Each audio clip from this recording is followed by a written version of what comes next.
تو ڈاکٹر بننے کے لیے کیا آپ کے پاس آگے کے اخراجات ہیں، یا آپ میرٹ پہ آئیں گے، یا آپ سیلف پہ کریں گے، اور اس کے بعد کیا ہوگا، یہ ساری چیزیں ذہن میں ہیں۔ تو آپ نے یہ سب چیزیں دیکھ لینی ہے، آپ نے اپنی اہلیت دیکھنی ہے،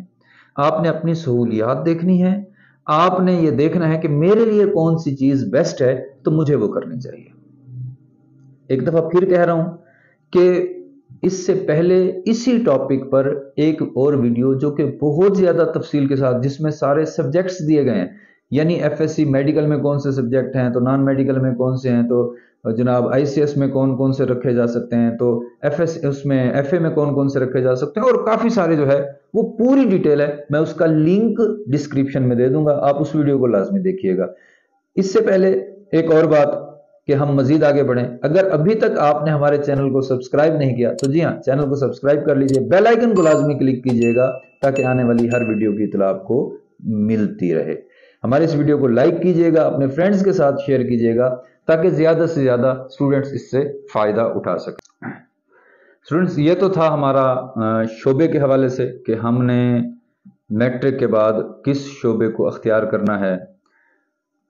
کس فیلڈ میں جانا ہے، اپنی صلاحیت کو دیکھنا ہے،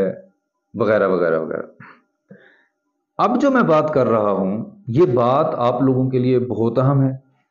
بلکہ بہت ہی زیادہ اہم ہے۔ آپ نے اس بات کو نوٹ کرنا ہے اور پوری توجہ سے اس بات کو سمجھنا ہے کہ آپ نے ایڈمیشن کہاں لینا ہے۔ ایڈمیشن، کیونکہ ہمارے ہاں اکثر اسٹوڈنٹس وہ پرائیویٹ سیکٹر کی طرف موو کرتے ہیں، کیونکہ جی وہاں تیاری اچھی ہوتی ہے، وہاں سے بچے ڈاکٹرز بن رہے ہوتے ہیں، تو انجینئر بن رہے ہوتے ہیں، تو وغیرہ وغیرہ وغیرہ۔ تو ایک بات ذہن میں رکھیے گا، آپ کسی پرائیویٹ سکول میں جائیں یا کوئی پیف والا ادارہ، جی ہاں آج کل جو پیف کے ادارے والے ہیں انہوں نے اپنے ہی ادارے میں کلاسوں کو جو ہے وہ پروموٹ کر دیتے ہیں آگے کلاسز کو، تو بچے پھر وہیں کے وہیں رہ جاتے ہیں۔ تو یا یہ ماحول ہو یا آپ گورنمنٹ میں جائیں، تو وہاں جا کے آپ نے سب سے پہلے جو ہے وہ جو چیز دیکھنی ہوتی ہے وہ ماحول ہے کہ تعلیمی لحاظ سے کیا اس ادارے کا جو ماحول ہے وہ سازگار ہے یا نہیں ہے، پہلی بات۔ دوسری بات آپ نے یہ دیکھنی ہے کہ وہاں جو ٹیچرز پڑھا رہے ہیں وہ کتنے عرصے سے اس شعبے سے وابستہ ہیں، ان کا تجربہ کتنا ہے، اور اس کے بعد وہ اس ادارے میں کتنے عرصے سے پڑھا رہے ہیں۔ یہ بھی ایک چیز ہوتی ہے، کیونکہ ایک ٹیچر جو نیا ہو، جس کو پڑھانے کا تجربہ نہ ہو، یا وہ سیشن ٹو سیشن